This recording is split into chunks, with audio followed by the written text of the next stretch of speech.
letal media. ¿Ya? La dosis letal media es la dosis que me va a producir la muerte del paciente sobre el 50% de los casos. ¿Ya? Y esto básicamente va a ser expresado en kilo por peso animal. ¿Ya? Entonces, hay ciertas sustancias químicas que tienen justo una tabla en la cual nosotros podemos ver cuál es su dosis letal media. Ahora, igual que con los fármacos, ¿ya? Es la dosis media, ¿ya? Lo que quiere decir que hay algunos individuos que pueden intoxicarse incluso con menos de esa dosis, y hay otros individuos que pueden intoxicarse incluso con más de esa dosis, pueden ser hasta tolerantes de esa dosis, ¿verdad? Pero digamos que en rangos promedio no es lo que mayormente vamos a ver, que hay que evitar llegar a esa dosis si es que hay una exposición con estos químicos, ¿no? Entonces podemos ver, por ejemplo, en el caso, el famoso caso del cloruro de sodio, ¿no? Si bien sabemos que se utiliza como parte de una fluidoterapia, como parte de un tratamiento, también en dosis inadecuadas puede generar muerte, ¿no? Como hemos visto en el caso de humanos, ¿no? En este caso estamos hablando de una cantidad, por ejemplo, de 4.000 miligramos por kilo, ¿ya? Luego también podemos observar el sulfato de morfina, que se utiliza también como fármaco, el sulfato ferroso, o sea, son, como vemos, químicos que se utilizan incluso dentro de lo que es la medicina, ¿no? Luego la nicotina, el sulfato de estrimina, ¿no? Que se utiliza mucho como parte de tratamientos de neurorelajación para sumar dentro de lo que, por ejemplo, sería algún procedimiento anestésico, ¿no? Cuando queremos generar ciertas sensibilidades a nivel local, ¿no? Para manejo muscular. Entonces, digamos que es importante saber esto, ¿no? Su límite máximo para evitar generar una intoxicación al paciente. Entonces, muy similar, como hemos visto con referente a los fármacos, tenemos una concentración ineficaz, que es una concentración quizás baja para el individuo, en el cual no se va a generar ningún signo adverso, ¿no? Es como si no generara ningún problema, ¿ya? Luego viene la concentración terapéutica, ¿no? Que es la concentración en la cual sí vamos a ver efectos quizás ya marcados, y ya la concentración tóxica es cuando ya vemos los efectos adversos como tal, ¿ya? De los tóxicos. Ahora, dentro de lo que serían las ramas de toxicología, podemos observar que existe la toxicología analítica, la experimental, la ambiental, la ocupacional, la reguladora y la clínica, ¿no? Las cuales cada una desde su vertiente en conjunto nos ayudan a quizás poder diagnosticar específicamente qué tipos de tóxicos existen, cuáles son las dosis letales en las cuales nos podemos orientar, ¿no? Los signos que estos generan, ¿no? Y de esta manera buscar siempre un antídoto, ¿ya? O algún fármaco que pueda revertirme, ¿no? La lesión que se está generando. Entonces, la toxicología como significado significa, ¿no? Viene del griego toxicon, que significa algo propio para la flecha. Entonces, como decíamos, el origen de la toxicología viene desde la casa, ¿no? Entonces, se colocaban, digamos, estos productos, como les decía, que se podían sacar, ¿no? De las plantas principalmente para poder colocarlos sobre la punta de las flechas y con eso generar la cacería, ¿ya? Entonces, ¿qué es lo que estudia la toxicología? Los efectos adversos de los agentes físicos o químicos en los seres vivos, ¿no? Va a estudiar los mecanismos de producción que generan alteraciones en los medios y cómo contrarrestarlas, ¿no? O sea, no solamente saber qué pasa, sino también qué hago, ¿no? Y de esta manera poder identificar cuál es el tipo de tóxico y de esta manera poder nosotros determinar qué agente me puede ayudar a revertirlo, ¿no? Ahora, ¿qué es un tóxico? ¿Ya? El tóxico tiene como raíz también del latín griego el significar flecha, ¿no? Viene de una sustancia, ya sea física o química, que que va a producir algún efecto nocivo sobre el individuo, ¿no? De esta manera va a alterar el equilibrio vital, ¿no? Que incluso, ¿no? En algunas circunstancias puede llegar a generar hasta la muerte del individuo, ¿ya? Entonces también otro sinónimo con el cual podemos hablar acerca de un tóxico también es un veneno, ¿no? Entonces, ¿qué es un xenobiótico, no? Recordar que un xenobiótico es cualquier sustancia externa del cuerpo, ¿ya? Que el xenobiótico puede ser tanto nocivo como positivo, ¿ya? Dependiendo su origen, ¿ya? Y bueno, una vez que ingresa al cuerpo se va a incorporar al organismo, ya sea para favorecer en alguna circunstancia como un fármaco o en este caso para generar alguna acción nociva como un tóxico. Entonces, cuando hablamos de toxinas, hablamos de tipos especiales de tóxicos que son producidos por seres vivos, ¿ya? Entonces, el tóxico en general puede ser producido por un ser vivo como puede ser producido por una manipulación inerte, ¿no? O sea, que lo hace el mismo ser humano, ¿no? Que lo procesa, ¿ya? Pero la toxina es la sustancia que sale del mismo ser vivo, ¿no? Que puede ser una planta, que puede ser un animal, ¿no? En el caso de plantas, por ejemplo, tenemos las micotoxinas, ¿ya? En el caso de también las fitotoxinas, pueden ser otro tipo de sustancias que pueden producir las plantas, ¿no? A nivel de lo que son ya seres vivos como animales, ¿no? Podemos hablar de las fitotoxinas en el caso de las ranas, o las endoexotoxinas que son producidas por las bacterias, que también son otro tipo de seres vivos. Entonces, ¿qué otro concepto más debemos conocer? El concepto de antídoto. ¿Qué es un antídoto? Es una sustancia que va a contrarrestar los efectos de este tóxico y lo cual me van a ayudar tanto a prevenir quizás el desencadenamiento de la muerte, de los efectos letales o más severos del tóxico que ha consumido. O sea, por ejemplo, ¿no? Yo sé que el paciente ha consumido un tóxico y la forma de evitar que se generen los signos clínicos quizás es ayudándome con un quelante, ¿no? Un quelante es una sustancia que se va a unir al tóxico para, por decirlo así, jalarlo y llevárselo dentro de todo su proceso de excreción, ¿ya? O, en su defecto, si yo recién diagnostico la intoxicación ya con la presencia de signos clínicos, buscar un fármaco que me sirva como un antídoto, ¿no? Que viene a ser una sustancia que me va a revertir los efectos tóxicos, o al menos atenuarlos hasta que quizás se aclare el tóxico, ¿no? Por completo. Ahora, estos antídotos pueden ser químicos, farmacológicos o funcionales, ¿ya? Químicos, obviamente estamos hablando de fármacos que son elaborados de manera química, ¿no? Funcionales que pueden interferir dentro de lo que serían las funciones vitales del paciente, o sea, lo que vendría a ser el bloquear ciertos efectos secundarios, ¿no? No necesariamente ir directamente contra el producto tóxico, sino contra los signos clínicos que este producto tóxico genera, para que el tóxico se vaya aclarando y de esta manera ya no queden de manera persistente o de manera residual los signos que genera. Ahora, otros conceptos. Efecto tóxico, ¿no? Es cualquier efecto reversible o irreversible que va a generar un perjuicio sobre el organismo. ¿Ya? La dosis letal 50, que ya se hablaba acerca de la dosis letal media, la que causa el 50% de la muerte del individuo. La dosis letal mínima es la dosis más baja con la que se haya producido la muerte de un paciente, ¿ya? Este concepto, por ejemplo, es muy importante conocerlo también, ¿ya? Para tener bastante cuidado con referente a quizás los casos que se han presentado con referente a ese número, ¿no? de dosis letal mínima, ¿no? Porque hay casos aislados en los cuales quizás hay pacientes que puedan generar.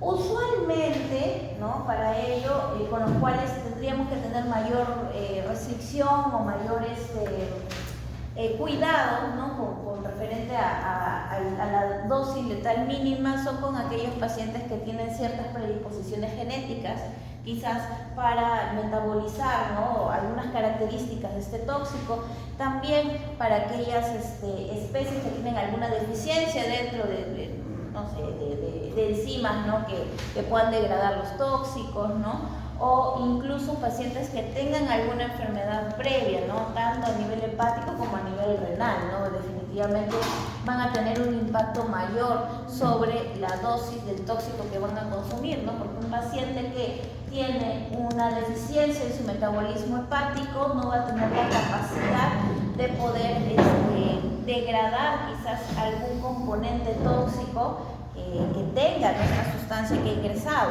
¿no? No va a tener esa capacidad, y lo cual va a hacer que quizás o se produzca más el metabolito tóxico, o que se quede, ¿no?, mayor tiempo, o que se quede, digamos, la parte tóxica en el cuerpo, se pueda distribuir por el cuerpo. Y a nivel renal, si tenemos una mala capacidad de funcionamiento renal, de excreción, va a generar que el tóxico quede más tiempo a nivel del cuerpo, ¿no?, a nivel sanguíneo, y eso genera una intoxicación mayor. Ya el MAC, que es la concentración máxima, ya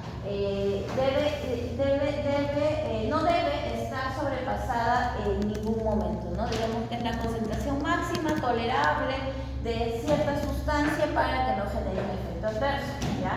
La IGA es la ingesta diaria admisible, máxima cantidad de sustancia, ya que viene, digamos, de un contaminante, que según conocimientos actuales puede ingerirse de manera diaria sin que produzca efectos tóxicos a largo plazo. Un ejemplo de esto, ¿cuál creen que puede ser?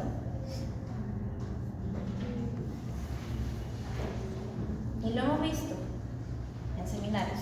¿Cuál creen?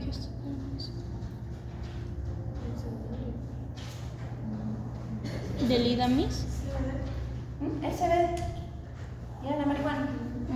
Claro, o sea, se utiliza como tratamiento, pero bajo este concepto, bajo la IDA, la ingesta admisible diaria, que no me va a generar ningún efecto tóxico, por lo contrario, me va a generar un efecto favorable para el paciente, pero no lo va a intoxicar.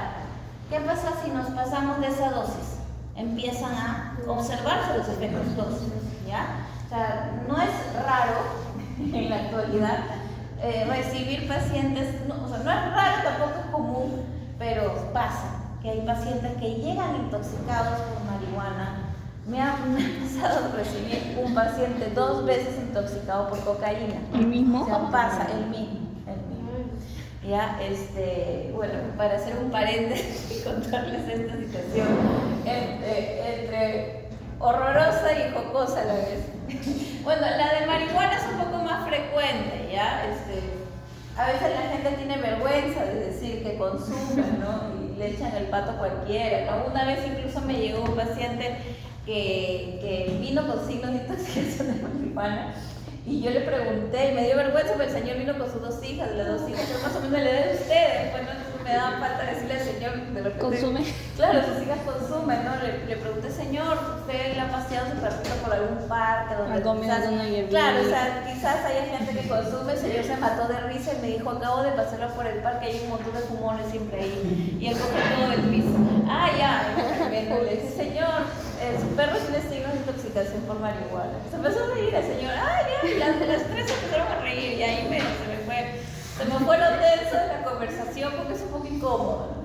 Así como el señor que vino con su perrito intoxicado por cocaína, vino con todos los signos de cocaína. ¿Qué genera la cocaína? Hiperexcitabilidad, ¿no? Entonces ves al perro hiperexcitado, musculatura tensa, o sea, bien similar a cuando tú le pones ketamina a un perro sin ningún miorrelajante, ¿sí? Muy similar.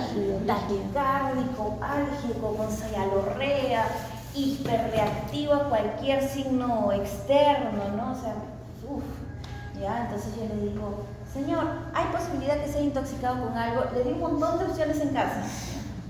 Pero yo decía, esta es intoxicación por cocaína, pues ¿cómo le digo al tío? Pues no, ya, no sabía cómo decirle al señor, pues, ¿no? Y el señor me dice, no, pero es que no tengo nada en mi casa, que esto, que lo otro, ¿no? Alguien que quizás consuma alguna sustancia en casa. Y me dijo, no, tampoco. Y ahí me preguntó, ¿cómo qué es, doctora? Y yo le digo, por ejemplo, ¿no? La cocaína, le digo, ¿no? Ah, ya, me dice, bueno, no me dijo ni sí ni no, ¿no? Empecé a tratarlo, le di el presupuesto, se espantó, me dijo, no doctora, póngale algo, me lo llevo a casa. Yo en mi cabeza dije, no. El perro se va a poner peor, pues, ¿no? Y el señor no me quería decir, ¿no? Y en eso me pregunta, ¿no?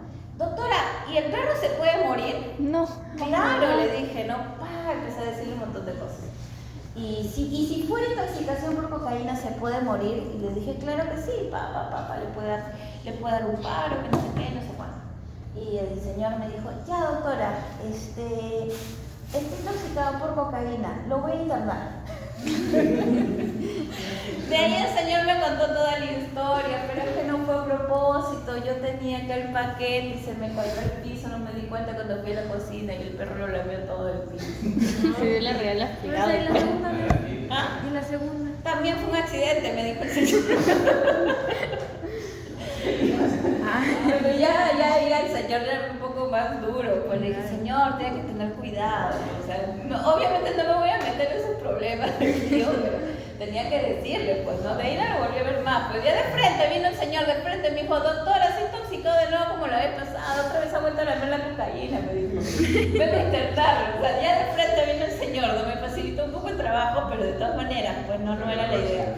Entonces, no es tan raro en la actualidad ver pacientes que puedan llegar intoxicados por drogas, ¿ya? Porque bueno, quizás el consumo se hace un poco más frecuente a veces en casa y hay que tener cuidado con ello. O sea, el paciente canino principalmente se puede intoxicar por todo. Los felinos más se intoxican por plantas, más que por comida, porque ellos son más selectivos, sí. Entonces no suelen comer muchas cosas. Es muy raro encontrar intoxicaciones en gatos por otras sustancias, más principalmente por fitotoxinas. Y esas son las más raras todavía, porque no sabes cuántas fitotoxinas pueden existir y cada una tiene signos diferentes, ¿no? Por ejemplo, una vez me pasó que vino un gato con signos clínicos en los cuales todo estaba bien, pero su único problema era que estaba, creo que está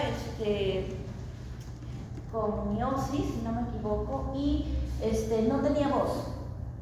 Así vino totalmente afónico, ni siquiera disfónico, afónico, intentaba maullar y no salía su voz.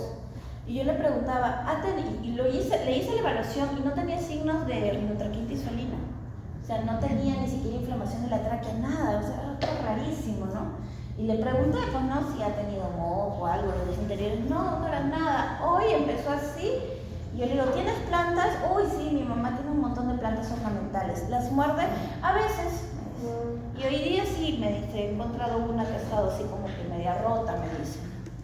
Ya, le digo, puede ser una intoxicación por fitotoxinas. Lo internamos, a los días empezó a recuperar la voz. Pero pasa que en gatos esto es un poquito más frecuente con el tema de plantas, ¿ya? A ver, ¿cuál es el camino que sigue una sustancia tóxica en un animal? Definitivamente el camino es idéntico a los fármacos, ¿no? Que utilizamos como parte de un tratamiento médico, ¿no? Pueden entrar vía digestiva o pueden entrar quizás principalmente van a entrar vía digestiva, ¿no? Por ahí a veces pueden haber intoxicaciones ¿cómo se llama? Contacto físico o inhalado, pero por lo general casi todas las situaciones son por vía oral, ¿no? Entonces ingresa vía oral, pasa por el estómago, llega al intestino, luego se absorbe, pasa a la sangre, va a llegar al órgano blanco donde va a generar mayor lesión, ¿no? Y bueno, va a metabolizarse por el hígado, ¿ya? Y esto va a generar ciertos efectos, ¿ya? Y los residuos que quedan son los que se eliminan, ¿ya? Entonces digamos que el pasaje es muy similar que con los fármacos. Entonces, vamos a hablar ahora de lo que es la farmacocinética. La farmacocinética se va a definir como el estudio del comportamiento o evolución temporal desde el punto de vista cuantitativo y de las sustancias tóxicas en el organismo.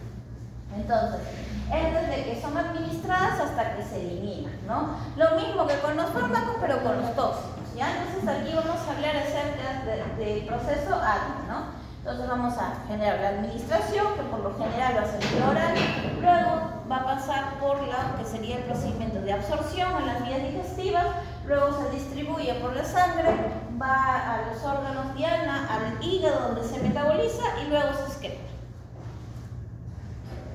Entonces, cuando hablamos de la intoxicación vamos a hablar de fases, ¿ya? Entonces vamos a tener la fase de exposición, que es la fase de administración, ¿no? De la fase, sería en esta de aquí, ¿no? La fase de administración, ¿no?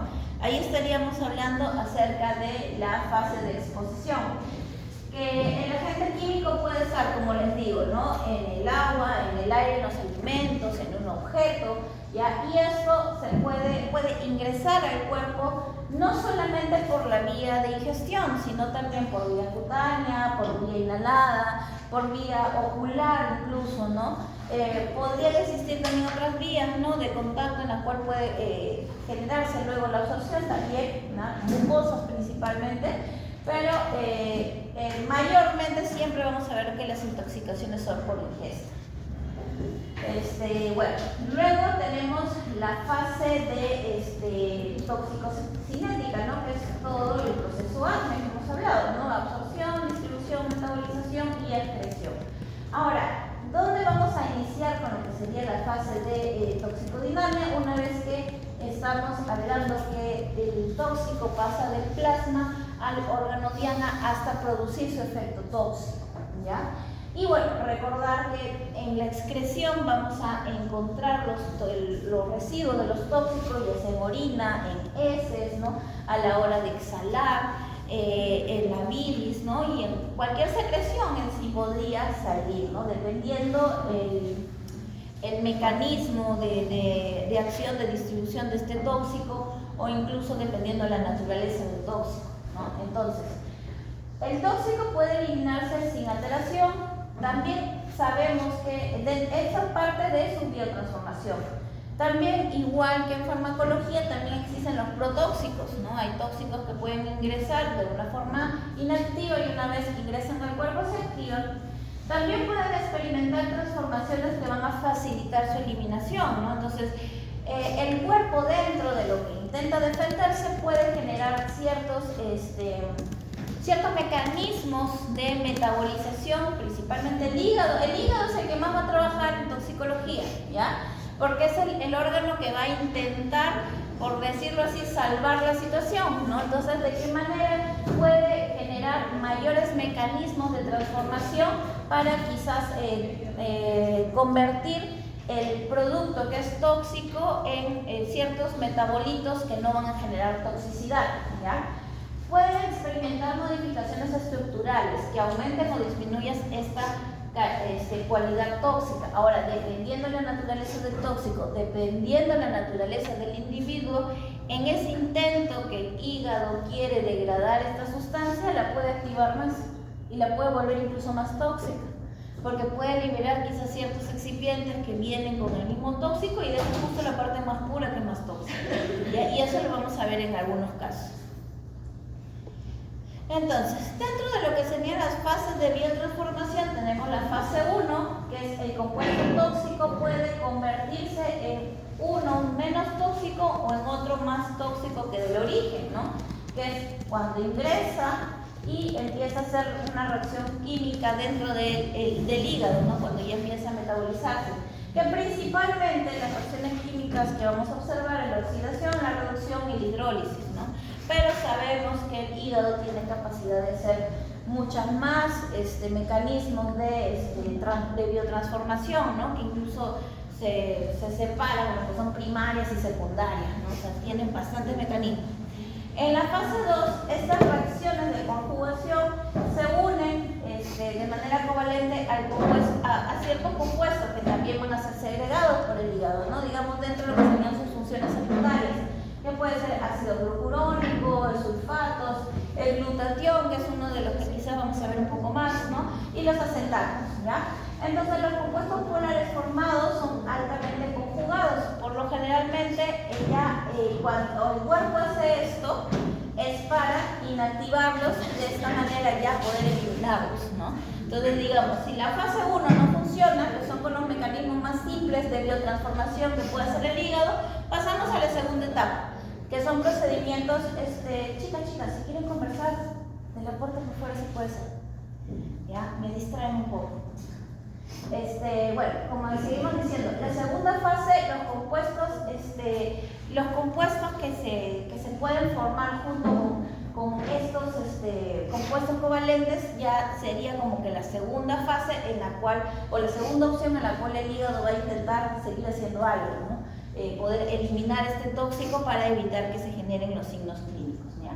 Luego de ello, una vez que ya tenemos, digamos, todo lo que el hígado puede hacer con referente al tóxico, ya pasamos a lo que es la excreción, que, como les digo, dependiendo de su farmacocinética, o en este caso su toxicocinética, podemos observar que la excreción puede ir por pulmones, por bilis, por leche. Principalmente vamos a ver que la excreción va a ser por orina, ¿no?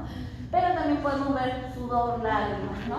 Ejemplo, ¿no? En el caso de pulmones, vamos a observar que los tóxicos que se van a excretar por esta vía son de tipo gases, ¿no? Y van a ser o líquidos que son bastante volátiles, ¿no? A través de la bilis vamos a ver sustancias que son liposolubles, ¿no? Así como las aminas aromáticas. En el caso de leche van a ser sustancias liposolubles como el alcohol, aflatoxinas, plaguicidas, micotoxinas, ¿no? Van a poder eliminarse por la leche. Entonces, aquí tener en cuenta, si hay un caso de intoxicación o una ingesta quizás que no hemos previsto de alguno de estos compuestos, pacientes que quizás son de producción o pacientes que están dando lactar a sus crías, tenemos que generar un tiempo de retiro, ¿no? Para evitar que puedan intoxicarse incluso las crías, ¿no? Con estos residuos que se van excretando. En el caso de orina, sudor y lágrimas, hablamos obviamente de sustancias hidrosolubles, donde principalmente podemos encontrar sales y alcoholes. Ahora,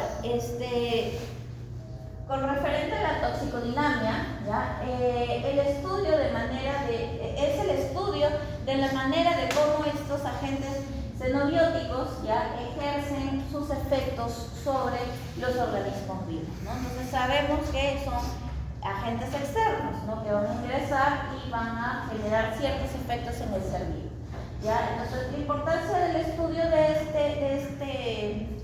esta rama es que vamos a poder saber los mecanismos de acción de estos tóxicos, ¿no? Entonces, esto nos va a ayudar a poder proponer un tratamiento adecuado, a estudiar el desarrollo y el uso del antídoto, ¿no? Porque el antídoto tiene que generar el mismo recorrido, tiene que ver en qué momento va a actuar, ¿no? De su proceso, y de la misma manera también saber quizás la competencia que puede haber por ciertos receptores, ¿no? Porque esa es una manera de generar el efecto antídoto, ¿no?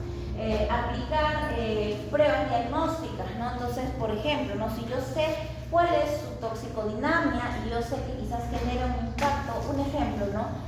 Hay ciertos químicos, tóxicos que pueden generar necrosis a nivel de los túbulos proximales, por ejemplo.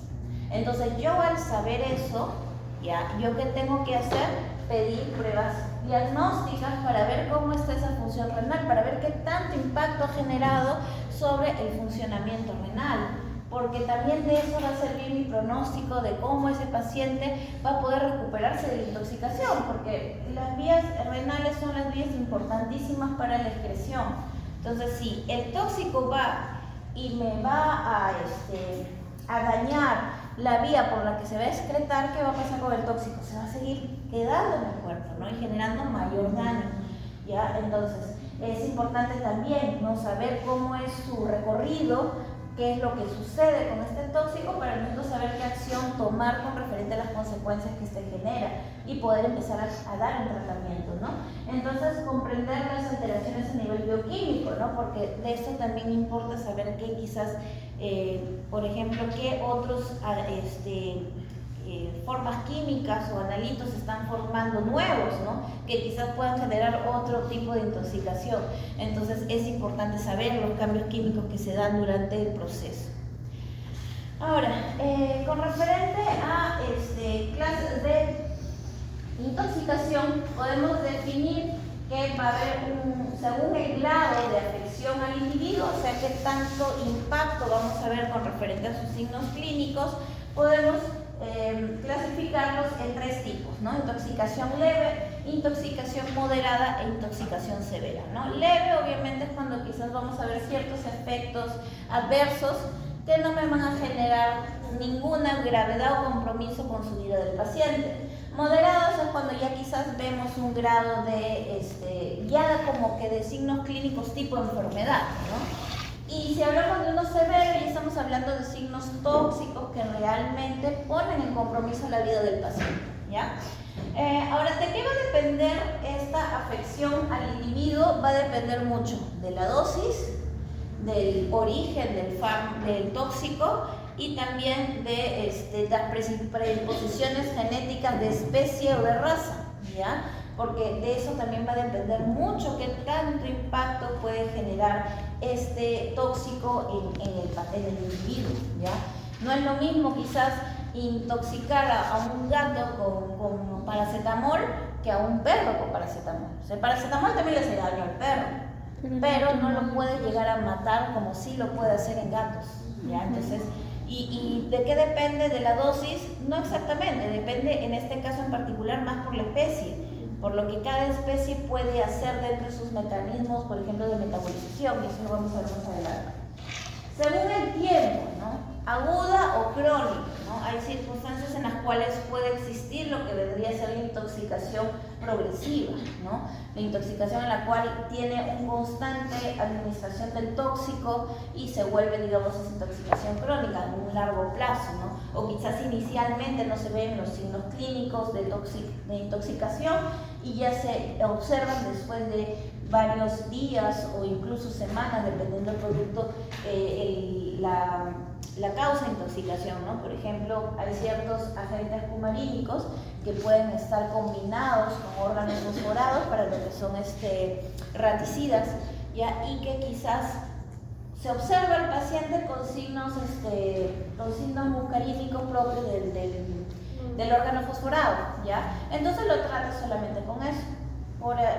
Quizás ni siquiera se te ocurrió que podría tener agentes cumarínicos. Los agentes cumarínicos, el tipo de intoxicación que generan es a largo plazo.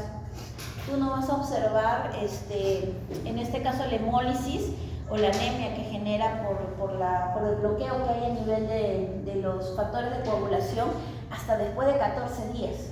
Entonces tú vas a ver a tu perro clínicamente sano hasta que quizás después de 2 semanas el paciente se postra, le haces evaluaciones o puede tener sangrados por orificios naturales, ¿no? Y quizás puede tener, es ectoparásito, ¿no? Y no es eso.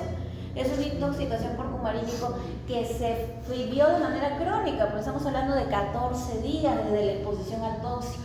¿Ya? Por eso es que, por ejemplo, ¿no? Cuando tenemos este tipo de productos, siempre se recomienda el uso de vitamina K1 como parte de su ¿Tratamiento complementario? Sí, como tratamiento complementario durante 2 semanas, 10 días hasta 2 semanas le puedes mandar, ¿ya? Para evitar que se genere esta interferencia de estos agentes cumarínicos con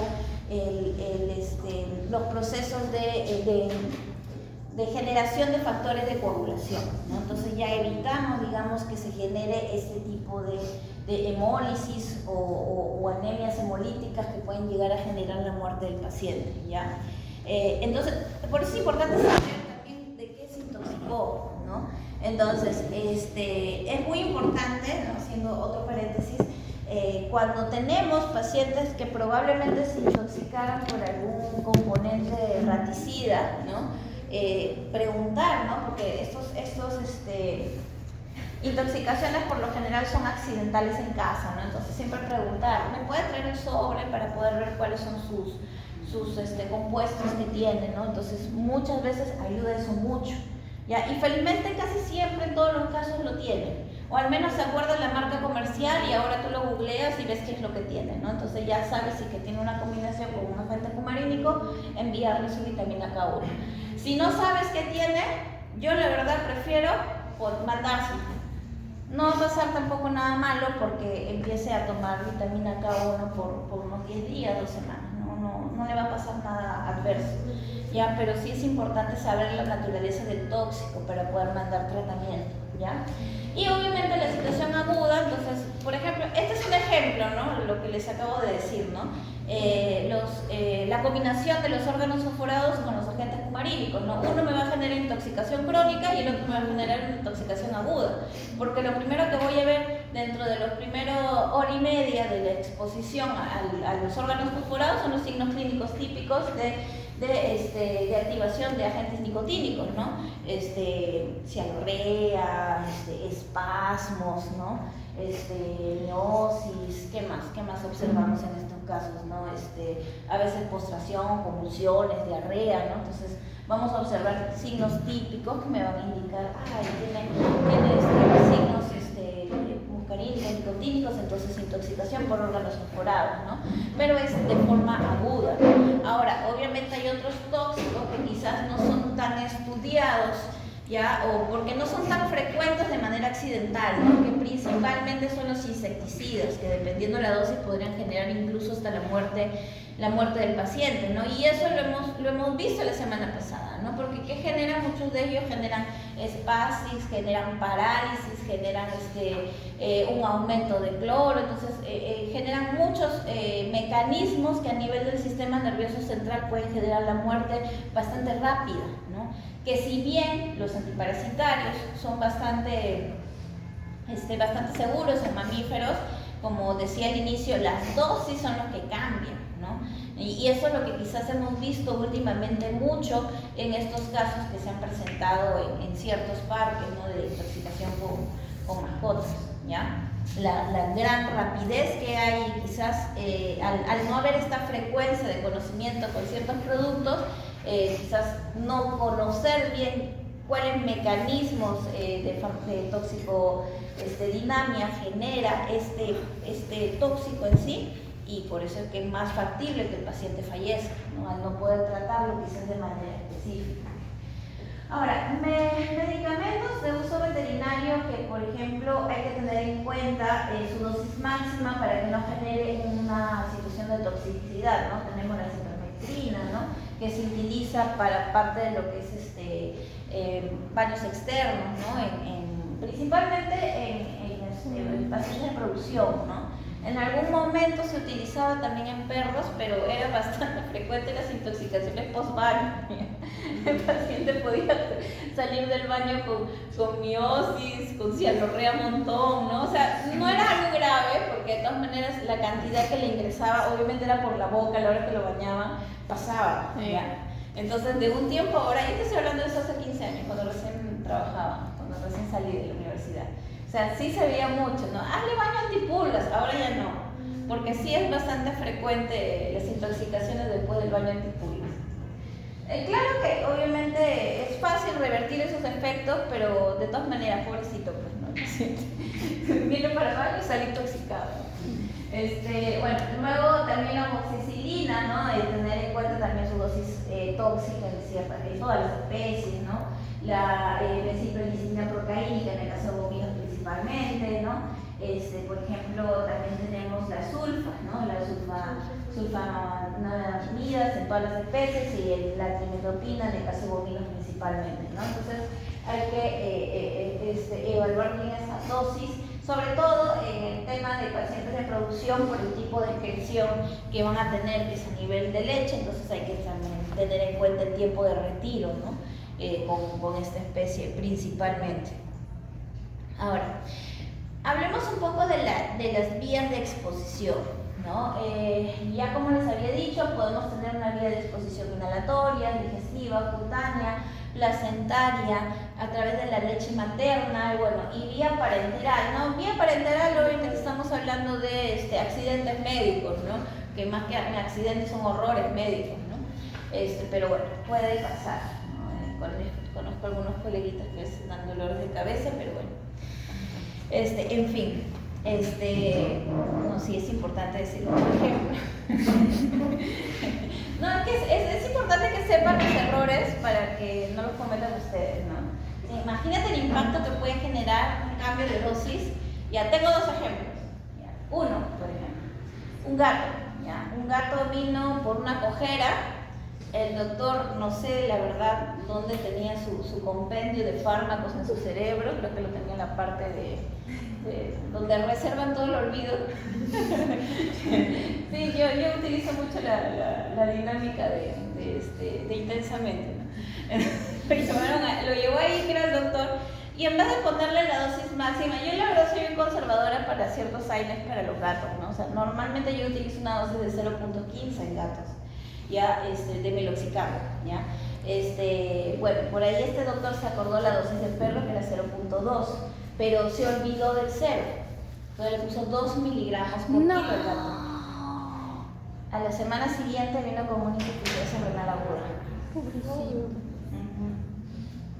Miércoles. Claro, o sea, la dueña se molestó, no entendió que era por el tratamiento. Entonces, bueno, las clínicas siempre tratan de poner compresas frías a la situación y tratar al paciente. Pero sí, la señora vino muy molesta porque dijo que él vino por cojeras, estaba sano, y porque el gato estaba mal, con vómitos, postrado, mal, dejó de comer, no sé, no tenía sentido, ¿no? Igual el paciente murió. El paciente murió después de varios días de tratamiento, murió. Entonces, es importantísimo saber si bien las dosis según especies, ¿ya? Otro caso muy similar fue la aplicación de ivermectina en un chihuahua, ¿ya? También la doctora se olvidó de un 0. Me puso 10 veces la dosis al chihuahua y el chihuahua empezó a hacer signos neurológicos y murió. Pero es un chihuahua. Exactamente. No vamos a olvidar el 0 a un chihuahua. Exactamente. Es un ilógico. Claro, Ajá. entonces a veces, y obviamente no son errores intencionales, ¿no? Son errores que hay que tener en cuenta que no es que, ay, sí, creo que es así. O sea, el creo en medicina no existe. Tienes que tener la certeza porque estás trabajando con vidas, ¿ya? Entonces es importante darse cuenta que fármacos que se utilizan para tratamiento, cuando no lo das en las dosis adecuadas, pueden llegar a generar intoxicación y muerte del paciente, ¿ya? Entonces esto les comento un poco para que tengan en cuenta que sí existen esos casos reales, ¿no? Casos reales, y obviamente estos dos colegas que les comento, estoy segura porque los conozco que no tenían la intención de hacerlo, pero siempre es importante prepararte o agarrar. Mira, yo hasta ahorita, la verdad, y esto se los digo para que no se avergüencen, yo hasta ahorita, ya, yo trabajo con tantas especies porque yo veo animales no convencionales que yo no me acuerdo todas las dosis, ¿no? Justo hace unos días ustedes me preguntaron, ¿cómo hacen para recordar? A veces yo no me acuerdo todas las dosis. Las que más utilizo, obviamente ya me las memorizo. Pero si yo tengo una duda, yo no tengo vergüenza de agarrar mi compendio, bueno, yo lo tengo digital. Pero si tengo un libro, a mí, bueno, yo soy de otra generación, entonces para mí es me es más cómodo agarrar papel, ¿no? Papel, leer, ¿no? Me es más cómodo, ¿no? Obviamente por ciertas facilidades termino viéndolo virtual, pero me es más cómodo un libro, ¿no? Si puedo verlo en mi compendio de libro, lo veo. Y así se adelanta el paciente, yo no tengo ninguna vergüenza. Igual, si no lo ven digital, pero es importante ser seguro, ¿ya? O sea, a lo que voy es que si por ahí dudas, ¿ya? Es mejor verificarlo antes que puedas cometer un error y generar una intoxicación en el paciente, ¿no? Si bien quizás hay algunos fármacos, por ejemplo la celamectina, que es bastante seguro en dosis, tú te puedes pasar bastante la dosis, hasta 10 veces la dosis, y no generas intoxicación. Con esto no digo que se pasen 10 veces la dosis, solamente les comento, pueden llegar a pasarse 10 veces la dosis y no generar intoxicación, pero también hay que tener en cuenta que eso va a depender mucho de la edad y de la especie, ¿ya? Pero sí es importante tener el conocimiento de la dosis exacta de cada fármaco, ¿ya? Así que no entren en roche que si revisa en una consulta está mal visto, no, está mal visto que tú lo hagas dudando y que puedas generar un problema grave en el paciente, ¿ya? Entonces, fenómenos de exposición, ¿no? Accidentales, ¿no? Accidentales, como les decía, ¿no? Que quizás en el ambiente puedan haber puesto algún insecticida, no ventilaron bien, ¿no? El paciente ingresa, se intoxica, ya. Eso también me pasó una vez a mí de manera personal. Bueno, en ese tiempo yo era una niña, así que tengo excusa. Ya, mi hermano trajo un mono, ya de la selva. Lo tuvimos 4 años viviendo en casa. Ya, y bueno, dentro de las limpiezas, mi mamá es muy maniática a la limpieza, para eso lo tengo que decir.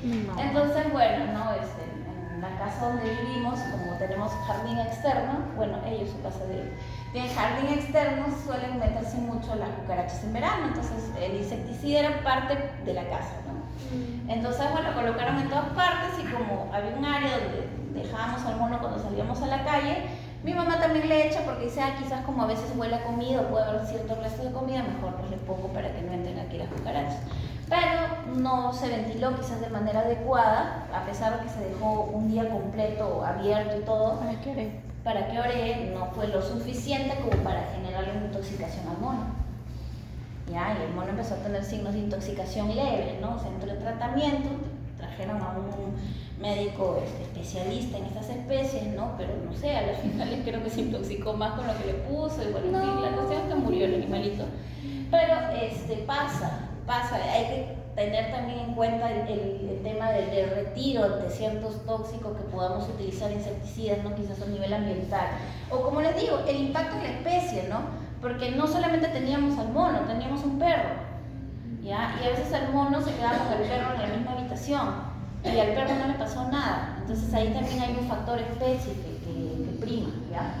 Es alimentarias, ¿ya? Las alimentarias creo que es lo más común, ¿no? Que viene un perro y se come una cebolla, o viene un perro y se come el cebo que le dejaron al ratón, ¿no? Entonces pasa bastante, ¿ya?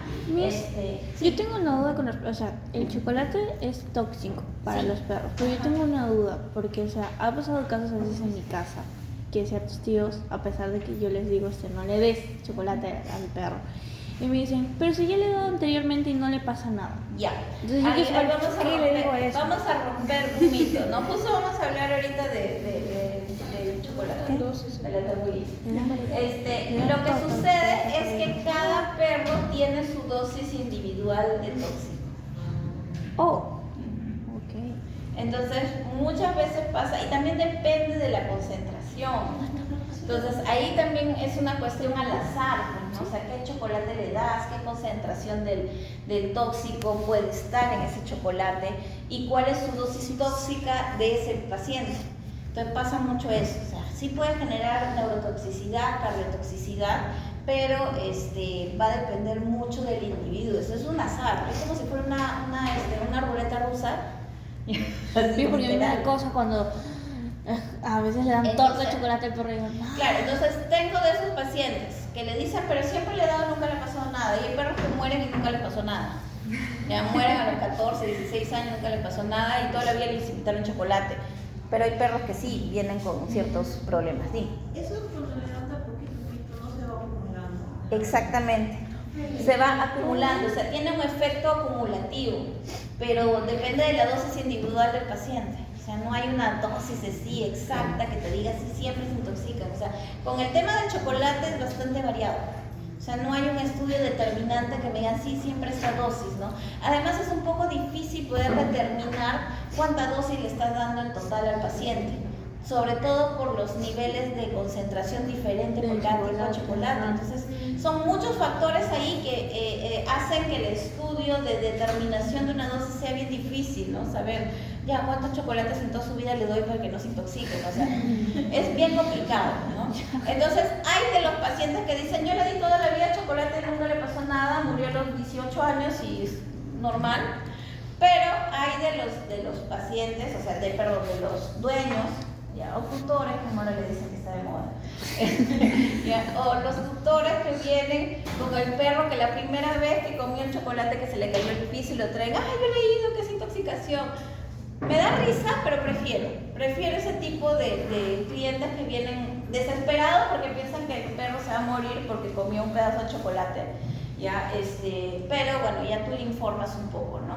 Pero sí, es bastante ambigua la información, ¿ya? Pero sí es importante recalcarlo, ¿no? O sea, la dosis es acumulativa, ¿no? Por ahí un poco los agarran, ¿no? La dosis es acumulativa, es incierta, en cualquier momento quizás mañana le da y mañana ya se puede la intoxicación, ¿no? Entonces ya por ahí poder tratar de generar esa conciencia, ¿no? Porque de hecho siempre te van a decir, pero siempre le invité, sí, pero no ha llegado todavía su dosis tóxica. Sí, porque siempre que les digo, me dicen, ay, pero no le ha pasado nada, está antojado. Y yo, ¿qué antojado? No, dile, por ahora, cada uno tiene una dosis tóxica y tú no sabes si la próxima vez que le invitas se intoxica. Entonces, es lo único que puedes llegar a decir. Ya tengo para refutar. Sí, por ahí. Bueno, accidentales medicamentos. medicamentosas, ¿no? Si por ahí pasa a veces que hay perritos traviesos, ¿no? Que se cae algún fármaco, una pastilla o agarran un blister y lo empiezan a jugar como si fuera un mordedor, ¿no? Bastante común. Ya, domésticas, ¿no? Como por ejemplo les decía, ¿no? Se cae una cebolla o están cocinando salteado, se cayó, se lo come el perro, ¿no? Las iatrogénicas, ¿no? Los ejemplos horrorosos que les comentaba, ¿no? O incluso el no saber que hay ciertas especies que tienen sensibilidad a ciertos fármacos, como en el caso de los colis, y viene por una situación de acarosis y le pones ivermectina, ¿no? Y que efectivamente con estos pacientes vas a tener problemas de intoxicación, ¿ya? Entonces, la clasificación de agentes tóxicos según su órgano diana, ¿no? Entonces, principalmente podemos observar este tipo de fármacos que están más evocados a ese sistema, pero las intoxicaciones de los tóxicos en sí tienen, digamos, un impacto en diferentes sistemas, ¿no? Por ejemplo, los AINES, ¿no? Como el paracetamol es bastante hepatotóxico, pero a la vez también puede, gastrotóxico también puede ser, ¿no? En el caso, por ejemplo, de la tebulina, que es el compuesto tóxico del chocolate, es cardiotóxico, pero también puede ser hepatotóxico.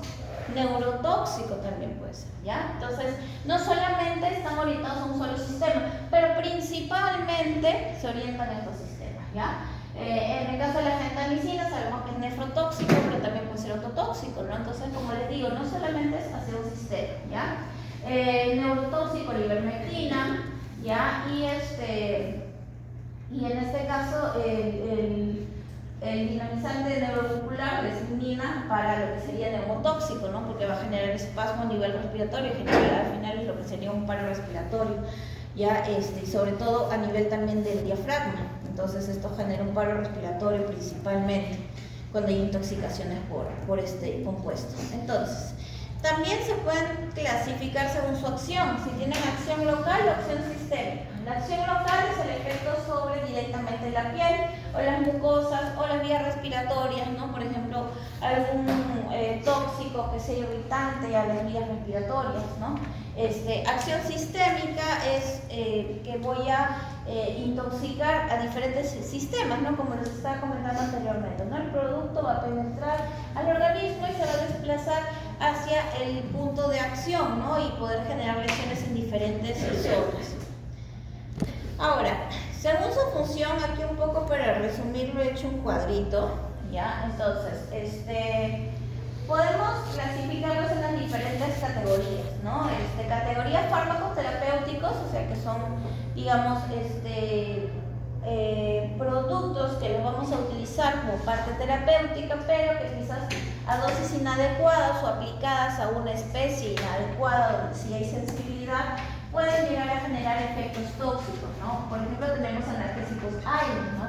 Como el ibuprofeno, el carprofeno, el paracetamol principalmente en gatos, ¿no? Vamos a ver signos de intoxicación, ¿no? Entonces, la toxicidad va a depender de dosis dependiente, porque, por ejemplo, el paracetamol en perros sí se puede usar como parte de terapia terapéutica, pero en dosis muy reducidas y siempre y cuando consideres que no tienes otra opción de fármaco AINE para utilizar, ¿ya? Puede generar efectos secundarios, pero son menores, ¿no? En el caso de gatos, sí estamos hablando de que puede llegar a generar una intoxicación bastante severa, ¿no? Pero quizás en una dosis ínfima pueda generarte lo mínimo que es una gastritis, ¿no?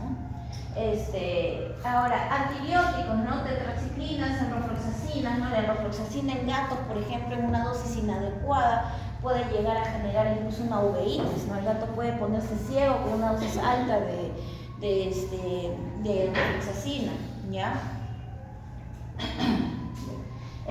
Antiparasitarios, ¿no?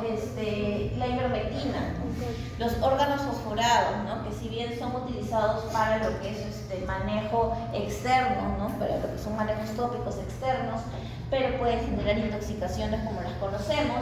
Y la ivermectina, que sobre todo para algunas especies, para algunas razas, ¿no? En caninos, al tener menos protección a nivel de la membrana hematocefálica, puede llegar a tener un impacto neurológico bastante importante, hasta generar la muerte del paciente, ¿no?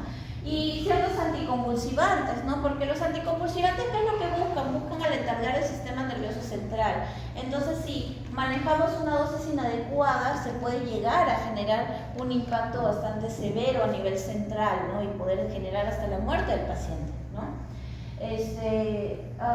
Plaguicidas agrícolas, ¿no? Insecticidas, herbicidas, fungicidas, ¿no?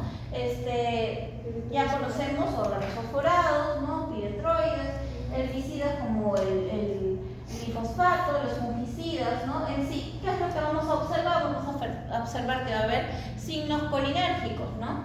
Luego va a haber una falla respiratoria, va a ser hepatotóxica y nefrotóxica. En el caso de los plaguicidas domésticos, rodenticidas o insecticidas para el hogar, ¿no? Que tienen una concentración menor que quizás los insecticidas agrícolas, ¿no? Podemos tener aquí el fosfuro de zinc, la piretrina, la brodifacuón, que lo que me va a generar, como les decía yo, son sangrados que pueden salir del orificio general, es una anemia hemolítica, ya edema cerebral, toxicidad neurológica y principalmente el gato acá mayor peligro. Ya siempre el gato tiene sus particularidades, porque lo repetiré siempre y toda mi vida lo diré. El gato no es de este planeta, ¿no? El gato se ha adaptado a vivir en la tierra, pero el gato funciona de una manera muy rara. Entonces, productos del hogar como corrosivos, alcoholes, hidrocarburos, ¿no? Por ejemplo, la lejía, ¿ya? Después está esto, ay, siempre me olvido su nombre. Esto que se usa para las tuberías, me olvidé el nombre. No, me olvidé el nombre. Ahora que me acuerdo les digo. ¿Cómo?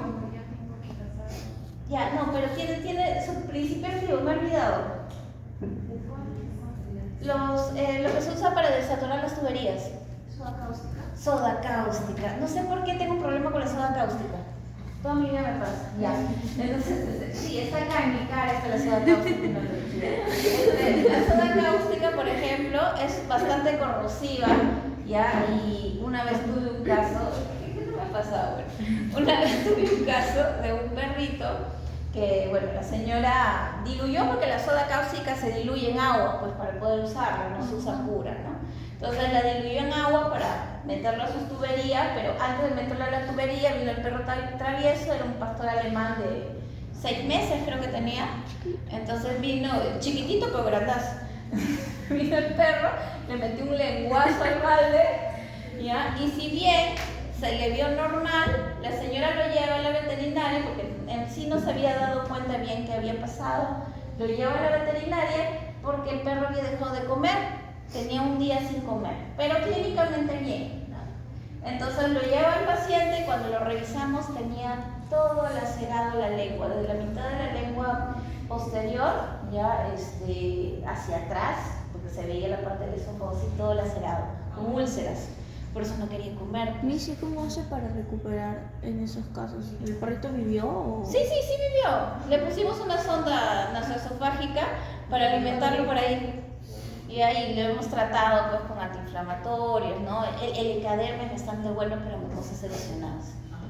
Le empezamos a echar ecaderme en la lengua y regeneró bastante rápido. Pero teníamos que alimentarlo por sonda, pues, porque no quería comer. ¿Se quedó internado, Miss? Sí, se quedó internado una semana. Hasta que pudiera empezar a tolerar alimento. Ya, felizmente la cantidad que consumió debe haber sido mínima, porque no generó un impacto a nivel renal, ¿no? O sea, le sacamos exámenes y todo, estaba todo bien. Ya, en la ecografía no tenía una característica propia de gastritis ulcerativa. Sí se veía cierta inflamación de la mucosa gástrica, pero al menos no había una apariencia de úlceras, ¿no? Lo cual hizo que el pronóstico sea más favorable de este paciente, ¿no? Por lo que estaba diluido. Pero yo les digo, un paciente travieso es capaz de todo, así que deben tener cuidado. Y los conejos ni qué hablar, los conejos todo lo que ven cerca a ellos lo muerden, ¿ya? Así que tengan mucho cuidado con los pacientes conejos. Ya los conejos todo lo agarran, todos los roedores, ¿no? Los hámsters, los cuyes son un poco menos curiosos que los conejos, pero los conejos son los maestros en comerse cosas que no deben, más que el perro, ¿no? Sí, los hurones también. Los hurones son otros curiosos, que todo agarran. El gato es más selectivo, pues esa es la ventaja con el gato. El gato te puede generar una obstrucción intestinal, pero por un hilo, porque los hilos sí le llaman la atención, pero de ahí otra cosa, no. Bueno, de ahí pasamos a los alimentos aditivos, ya los que ya conocemos, la cebolla, el ajo, ¿no?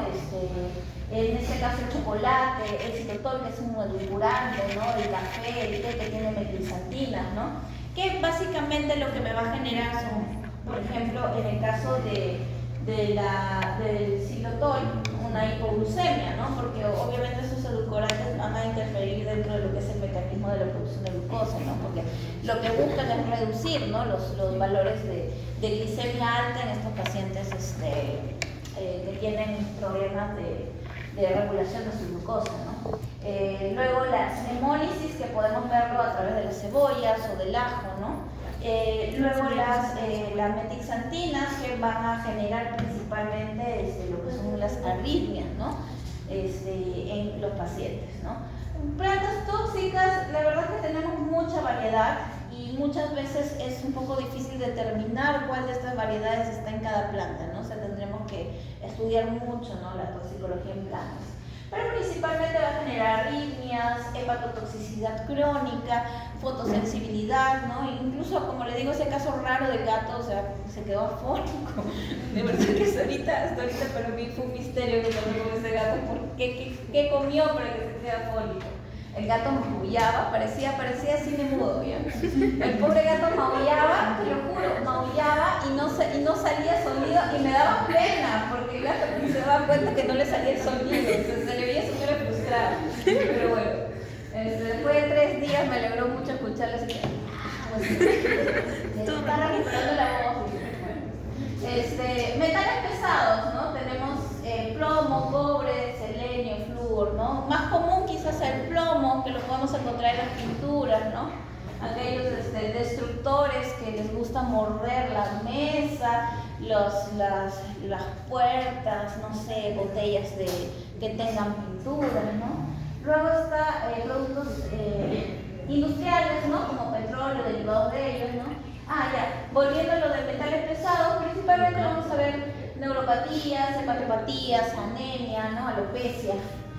De los productos industriales, ¿no? Que son todos los combustibles en sí, vamos a ver hepato y neurotoxicidad, dermatitis, neumonía química, ¿no? Porque estamos hablando de productos industriales que probablemente puedan también generar un impacto al ser inhalados, no pueden ingresar a través de la inhalación, igual como los gases y vapores, ¿no? Como el metano, el amoníaco, el cianuro, que van a generar hipoxia, edema pulmonar y una muerte rápida, sobre todo en ambientes cerrados por el tipo de concentración.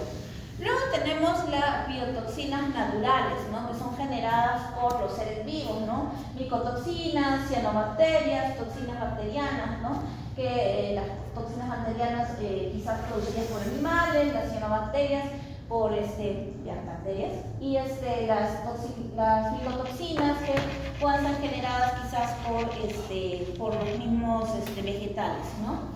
¿Qué me van a generar? Fallo hepático principalmente, flacidez neuromuscular, fotosensibilidad y, bueno, los venenos de los animales, ¿no? Que son, digamos, la producción del tóxico especial que estos animales contienen para poder, no tanto para defensa, sino para caza, ¿ya? Entonces, las serpientes, por ejemplo, el Crotalus, el Botrops, los arácnidos, ¿no? Como las avispas, ¿no? Ciertas arañas, ¿no? Que principalmente lo utilizan como un mecanismo ya de ofensiva más que de defensiva, ¿no? En tal caso las toxinas que se generan, ¿no? de otros animales pueden ser un poco más para defensivos, o sea que no llega a ser tan letal como estos venenos en animales, ¿no?